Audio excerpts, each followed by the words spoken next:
In this video, we'll be going through a three blank text completion. And this three blank text completion is only occupying one sentence. It ends right there. So it's relatively short.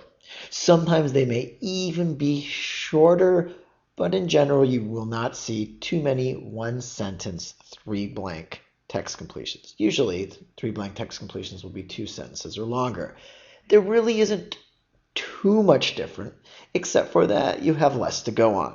You still have to look for clues. You still have to make sure that the blanks relate to each other in a way that's consistent with those clues, and of course create a coherent overall meaning.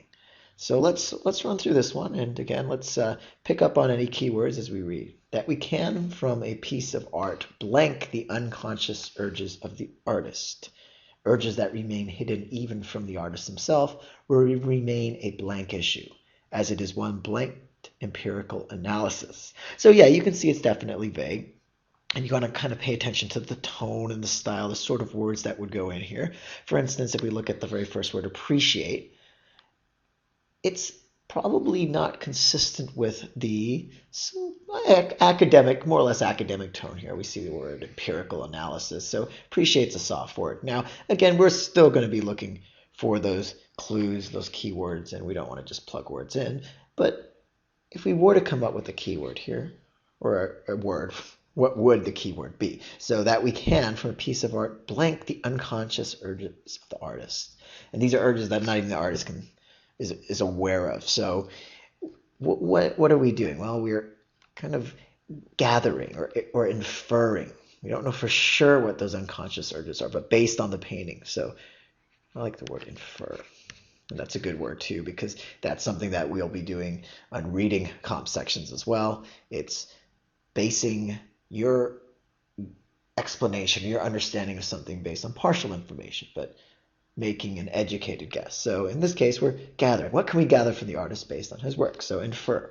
The word interpolate, this word in the middle, means to set something in between two other things. So if I have A and B, and I want to set down the third letter here, let's call it C. Let's jumble up the alphabet. I'm interpolating that letter there. That, of course, doesn't make any sense. Appreciate doesn't work really stylistically, as well as doesn't mean to infer or gather.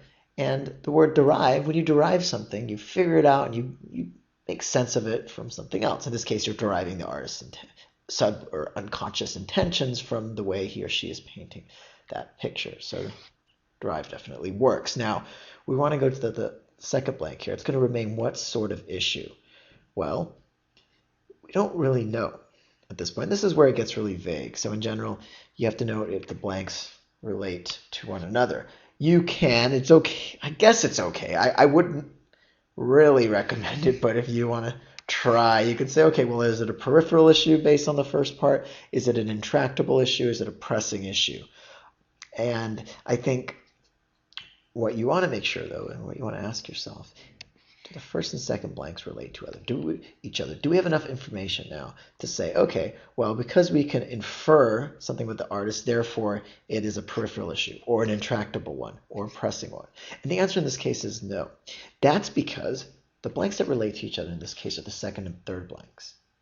And if we look at this part here that says, as it is, this issue is one blank empirical analysis. So it's not readily or easily solved by empirical analysis. So something of that nature, because if empirical analysis came along and cleared everything up, then it would be a resolved or solved issue and everything would be fine, but it's not. So it will remain what sort of issue? One that is not easily solved. So we can even deal with the third blank before we deal with the second blank. Again, this is a strategy I've talked about before. So not readily amenable. If something is amenable in terms of a non-person or an abstract concept, if something is amenable, you can deal with it, you can work with it, it falls underneath your control. A person who's amenable is cooperative and goes along with the program. So slightly different, but also very similar.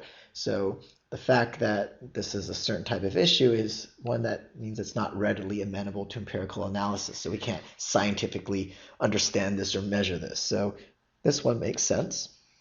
Easily subjected to is the opposite of what we're going for, as is likely to be resolved by, because it's not likely to be resolved by.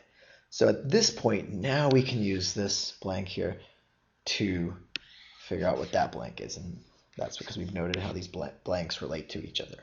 So you can see that this, of course, is very difficult. And there's a lot of critical thinking skills going on. There's a lot of really working through the sentence, trying to figure out the blanks. And these are definitely hard. But the key, of course, is always following as much as possible our basic strategies of picking up on keywords, thinking of words that go in the blank.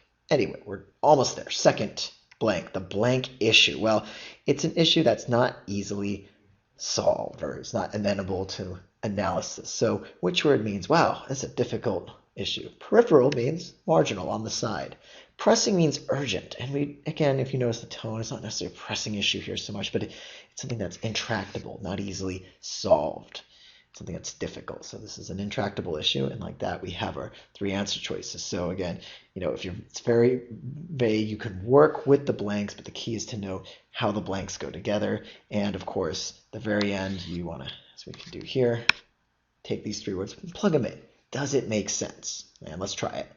That we can, from a piece of art, derive the unconscious urges of the artist, urges that remain hidden even from the artist himself, will remain an intractable issue, as it is one not readily amenable to empirical analysis. And like that, we have our answer.